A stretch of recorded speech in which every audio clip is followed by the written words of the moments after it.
Hello dear students and friends. Aaradhya study पॉईंटमध्ये आज आपलं सर्वांचं स्वागत आहे. आज आपण इयत्ता 8वीचे इंग्लिशची पोयम बी द बेस्ट पाहणार आहोत.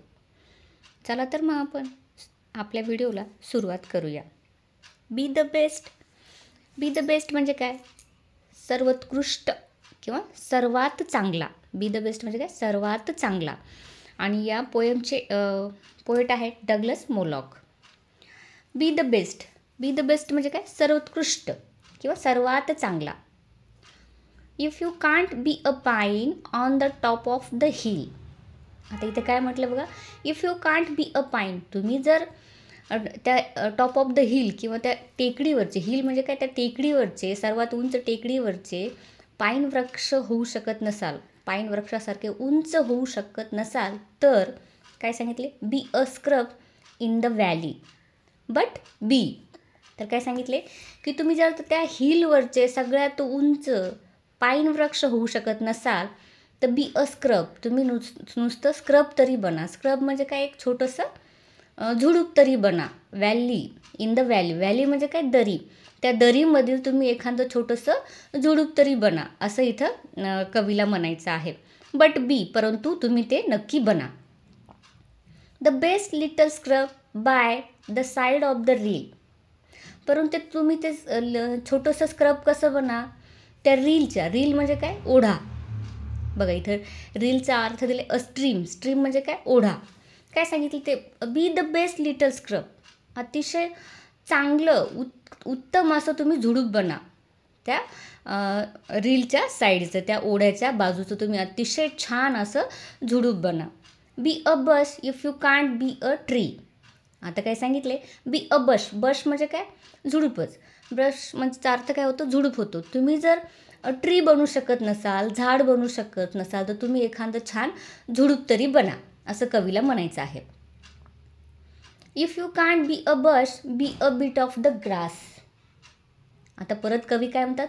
If you can't be a bush be a bit of the grass. तुम्ही जर एखादं बश बनू शकत नसाल, बश म्हणजे का? तुम्ही एखादं झुडूप बनू शकत नसाल, तर तुम्ही निदान बिट ऑफ द ग्रास तरी बना.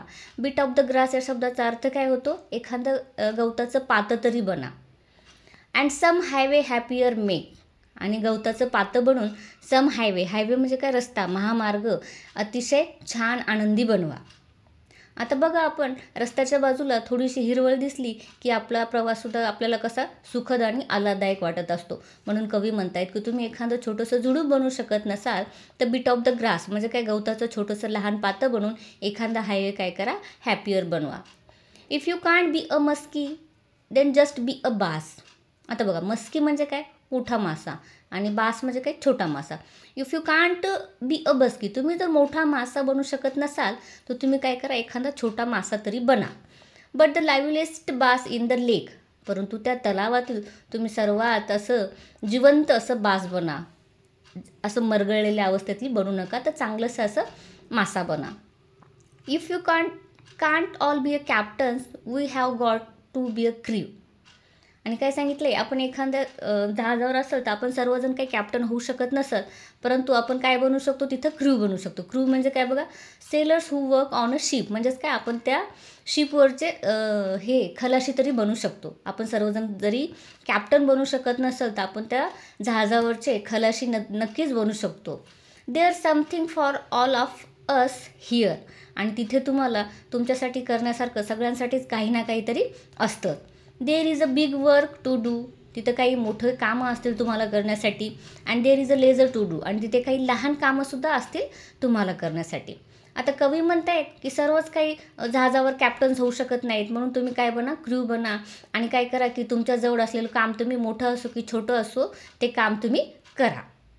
And the task you must do is the near. आणि तुमच्याजवळ जे काही काम येईल, जे काही टास्क येईल, तुम्ही नक्कीच करा. मस्ट म्हणजे काय? नक्कीच करा.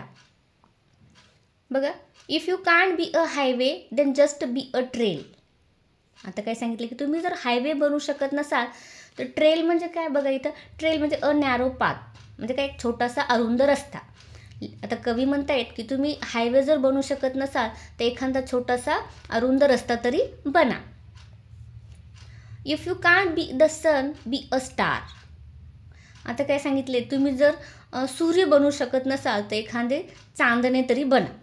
आता काय सांगितलं, सूर्यासारखं तुम्ही मोठं जरी बनू शकत नसाल तर चांदण्यासारखं तरी तुम्ही नक्कीच बना. It isn't by a size that you win or you fail. Be the best of whatever you are. आणि शेवटी कवी म्हणतायत की आपली साईज मॅटर करत नाही की आपण जिंकू किंवा हारू. विन म्हणजे काय जिंकणे आणि फेल म्हणजे काय हारणे. आपली साईज कधीच मॅटर करत नाही. आपली साईज कधीच ठरवत नाही की आपली शरीरयष्टी कधीच ठरवत नाही की आपण आकाराने खूप मोठे आहोत म्हणजे आपण नेहमी जिंकणार, किंवा आकाराने आपण खूप लहान आहोत तर आपण नेहमी हारणार. आपली साईज कधीच मॅटर करत नाही. तर काय करायला पाहिजे की तुम्ही जे काही आहात, वॉट एव्हर यू आर म्हणजेच काय, तुम्ही जे काही आहात ते तुम्ही काय करा की सर्वोत्कृष्ट बनण्याचा प्रयत्न करा. बी द बेस्ट.